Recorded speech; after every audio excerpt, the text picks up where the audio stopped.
Dieu, mon Dieu, je te cherche pour m'abandonner à toi.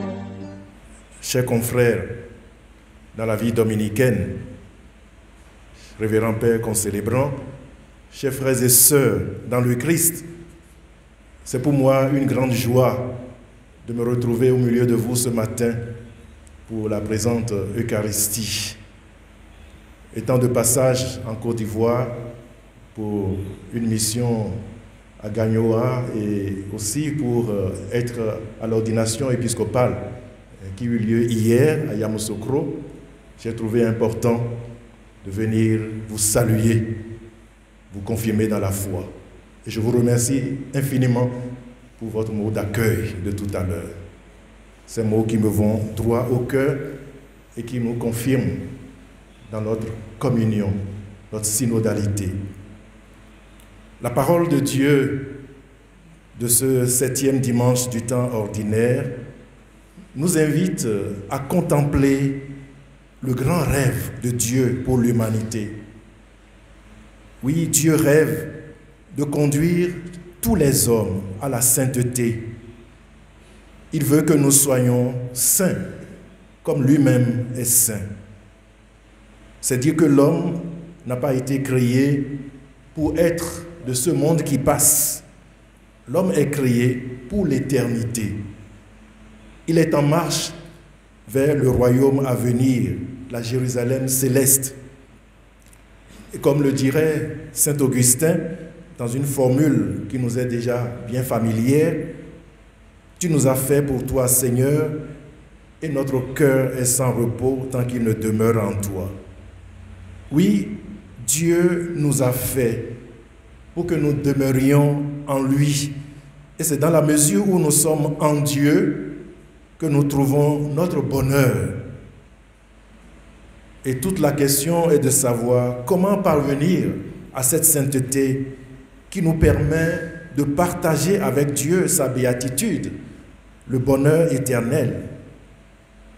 Eh bien, pour parvenir à la sainteté, Dieu donne aux hommes d'observer sa loi, ses préceptes, ses commandements, dont la mise en pratique nous permet d'accéder à cette sainteté de vie. Et comme nous le rappelle à juste titre le Deutéronome, je te propose aujourd'hui vie et bonheur, mort et malheur. Si tu écoutes les commandements du Seigneur ton Dieu que je te prescris aujourd'hui, et que tu aimes le Seigneur ton Dieu, que tu marches dans ses voies, que tu gardes ses commandements, ses lois et ses coutumes, tu vivras et tu te multiplieras. Le Seigneur ton Dieu te bénira dans le pays où tu entres pour en prendre possession.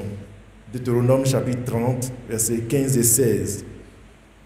Et le pays dont il est question ici est bien la terre de la promesse, le pays où coule le lait et le miel, une anticipation de la Jérusalem céleste. C'est dire que l'accueil favorable de la loi de Dieu permet à l'homme de se préparer à accéder à la sainteté de Dieu. Et les textes proposés à notre méditation aujourd'hui attirent particulièrement notre attention sur un aspect de cette loi divine, à savoir l'amour du prochain. Et de fait, comme nous le rappelle la finale de la première lecture tirée du Lévitique, tu aimeras ton prochain comme toi-même. Cette loi est le point central, le point névralgique de toute la loi révélée par Dieu. Et en quoi consiste l'amour du prochain dans ce texte que nous venons d'entendre? L'amour du prochain consiste à vouloir et à faire le bien à celui qui nous est proche. Vouloir et faire du bien à celui qui nous est proche. Il nous est proche du fait de son appartenance à la même communauté. au même groupe social. Et le texte parle explicitement du compatriote. Et c'est au titre de ce patriotisme qu'il est aussi appelé frère. Oui, faire le bien à mon frère doit conduire à veiller sur lui, en évitant qu'il tombe dans le mal. On a comme l'obligation de réprimander le frère, de le sortir du mauvais, sans pour autant lui garder rancune. Et le plus important est de vouloir et faire le bien à celui qui est proche de moi, de par son appartenance au même groupe social. Mais dans la page d'Évangile, Jésus nous invite à aller plus loin dans la mise en pratique de cette loi d'amour. Car il ne suffit pas d'aimer son compatriote, mais il nous faut aussi aimer l'étranger, voire son ennemi. Oui, l'amour ici doit consister à mettre fin de façon définitive au cycle de violence, c'est-à-dire à la tendance qui nous pousse à riposter aux méchants de quelque manière que ce soit.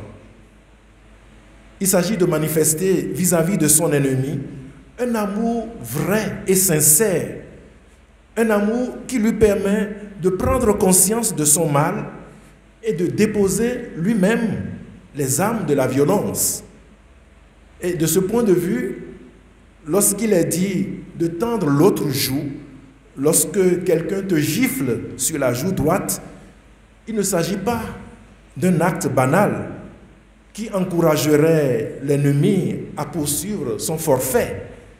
Ce serait l'encourager dans le mal. Il s'agit plutôt de manifester un amour plus grand, un amour qui atteste qu'on a réellement banni de son cœur toute haine contre l'ennemi et qu'on est préoccupé par le salut de son âme. Oui, Jésus est bien celui qui nous donne cet exemple d'amour. Car lors de sa passion, lorsqu'il fut giflé par un des gardes, Jésus ne présente pas bêtement l'autre jour, mais il adressa aux gardes une parole pleine de tendresse par laquelle le garde est appelé à entrer en lui-même pour prendre conscience du mal commis injustement. Si j'ai mal parlé, témoigne de ce qui est mal. Mais si j'ai bien parlé, pourquoi me frappes-tu? Lui dit Jésus. Et il s'agit là d'une parole d'amour, une parole qui, loin de riposter violemment au coup reçu, amène plutôt l'ennemi à prendre conscience du mal commis et à s'amender. Et tout le déroulement de la passion du Christ, tout le déroulement de sa mise à mort sur la croix consistera à dévoiler au monde cet amour incommensurable de Dieu pour l'humanité. Et la question est de savoir pourquoi Dieu nous invite-t-il à vivre cet amour vrai, cet amour oblatif dans nos rapports interpersonnels. 3 raisons majeures semblent motiver cette invitation que Dieu nous lance aujourd'hui. La première raison, c'est un rappel de notre réelle identité. Oui, en tant qu'hommes créés à l'image et à la ressemblance de Dieu, nous sommes des fils et filles de Dieu. Et lorsque Dieu nous invite à devenir saints, à devenir parfaits comme lui-même est parfait, il vient nous rappeler que notre vraie identité est d'être des enfants de Dieu, des enfants configurés à son image et à sa ressemblance. Oui, notre configuration à l'image de Dieu est toujours en devenir et doit tendre à une vie parfaite en Dieu. Comme nous le rappelle l'apôtre Jean, bien-aimés, dès maintenant nous sommes enfants de Dieu et ce que nous serons n'a pas encore été manifesté. Nous savons que lors de cette manifestation, nous lui serons semblables parce que nous le verrons tel qu'il est. Première épître de Jean, chapitre 3, verset 2. Oui, cette vision de Dieu n'est rien d'autre que la vision béatifique où va se révéler pleinement notre qualité de fils et filles de Dieu. Une qualité qui marque déjà notre identité dans ce monde. C'est dire que notre vie en tant que disciples du Christ a de la valeur. Et nous ne devons pas nous comporter en ce monde comme n'importe qui. Oui, les chrétiens ont toujours quelque chose de particulier. Les chrétiens ont toujours une nouveauté à apporter à ce monde. Et c'est la raison pour laquelle ils sont sel de la terre et lumière du monde. C'est dans la mesure où ils s'efforcent de se comporter en vrais fils et filles de Dieu qu'ils pourront illuminer le monde par leur qualité de vie. La deuxième raison qui motive l'invitation pressante de Dieu à vivre l'amour oblatif dans les rapports interpersonnels, c'est le rappel que chacun de nous est un sanctuaire de Dieu. Et de fait, comme le dit l'apôtre Paul dans la deuxième lecture, « Frères, ne savez-vous pas que vous êtes un sanctuaire de Dieu et que l'Esprit de Dieu habite en vous? Si quelqu'un détruit le sanctuaire de Dieu, cet homme, Dieu le détruira, car le sanctuaire de Dieu est saint. Et ce sanctuaire, c'est vous. » Oui, en tant que chrétiens baptisés dans la mort et la résurrection du Christ, nous avons reçu l'Esprit de Dieu qui fait de nous le sanctuaire où Dieu établit sa demeure. C'est dire que chacun de nous est un lieu sacré que nous ne pouvons approcher qu'avec respect et crainte de Dieu. Le frère ou la sœur qui vit avec moi n'est pas quelqu'un à banaliser, à mépriser, à sous-estimer. Il porte en lui la marque de l'Esprit de Dieu qui fait qu'en le méprisant, je porte gravement atteinte à Dieu lui-même. Oui, nous comprenons alors pourquoi l'apôtre Paul nous exhorte à n'avoir qu'entre nous d'autres dettes que celles de l'amour. N'ayez de dette envers personne, sinon celle de l'amour mutuel. Car celui qui aime autrui a de ce fait accompli la loi. La charité ne fait point de tort au prochain. La charité est donc la loi dans sa plénitude. Or, la meilleure manière de manifester notre amour à autrui est de le considérer comme supérieur à nous-mêmes, c'est-à-dire comme un être sacré auquel nous devons respect, voire même la soumission. Et de ce point de vue, l'apôtre Paul nous le rappelle à nouveau, soyez soumis les uns aux autres dans la crainte du Christ. Éphésiens chapitre 5, verset 21. Oui, c'est en effet dans la crainte de Dieu, présent dans la vie de nos frères et sœurs, que nous avons le devoir de les accueillir et de faire route avec eux.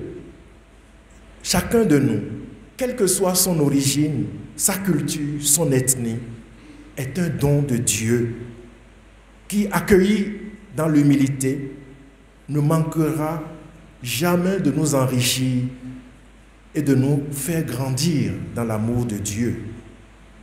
Je crois que nous découvrons ici l'importance du thème de la vie. La vie à accueillir toujours comme un don de Dieu. Et nous voyons comment nos sociétés aujourd'hui adoptent même des lois qui vont à l'encontre de cette vie. L'interruption volontaire de grossesse, où nos sociétés aujourd'hui adoptent des lois pour avorter, pour tuer la vie. dans mon diocèse, nous avons choisi de réfléchir durant ces 2 prochaines années sur le thème de la vie, choisis la vie. Et ceci pour amener chacun de nous à redécouvrir l'importance de cette vie que nous avons à sauvegarder et à protéger à tout prix, parce que c'est un don sacré. L'autre qui est là est un sanctuaire que je ne peux approcher que dans le respect, parce que don de Dieu qui m'est donné. Le dernier point qui justifie la relation d'amour oblatif dans nos rapports interpersonnels, c'est le rappel de notre radicale appartenance à Dieu. Comme nous le rappelle l'apôtre Paul dans la 2e lecture, vous êtes au Christ et le Christ est à Dieu. Autrement dit, aucun homme venant dans ce monde ne peut se suffire à lui seul. Il est radicalement dépendant de Dieu. Il ne peut réaliser son vrai bonheur qu'en Dieu et dans la reconnaissance de son insuffisance devant Dieu. Et c'est l'orgueil qui est au cœur de l'homme qui lui fait croire qu'il peut se suffire à lui seul et mener une vie totalement indépendante de Dieu. Et je crois qu'il faut être habité de la sagesse de ce monde pour mener une vie séparée de Dieu, une vie loin de Dieu. C'est à ce niveau que l'invitation de l'apôtre Paul se fait encore pressante. Si quelqu'un parmi vous pense être sage à la manière d'ici-bas, qu'il devienne fou pour devenir sage, car la sagesse de ce monde est folie devant Dieu. Oui, devenir un fou de Dieu, c'est renoncer à notre manière trop mondaine de concevoir la vie, notamment dans notre rapport au prochain et à Dieu. C'est nous revêtir de l'humilité, de l'attitude des tout-petits, l'attitude des pauvres de Yahvé, lesquels sont capables d'accéder au mystère du royaume de Dieu. Que par l'intercession de la Vierge Marie et de Saint Dominique, nous puissions nous aussi être animés de l'esprit des humbles et des pauvres de Dieu, qui nous donne accès à la vraie sagesse, la sagesse de Dieu, qui est capable de nous conduire au vrai bonheur. Puisse le Seigneur nous en accorder la grâce, lui qui est Dieu, pour les siècles des siècles. Je veux être celui que tu veux que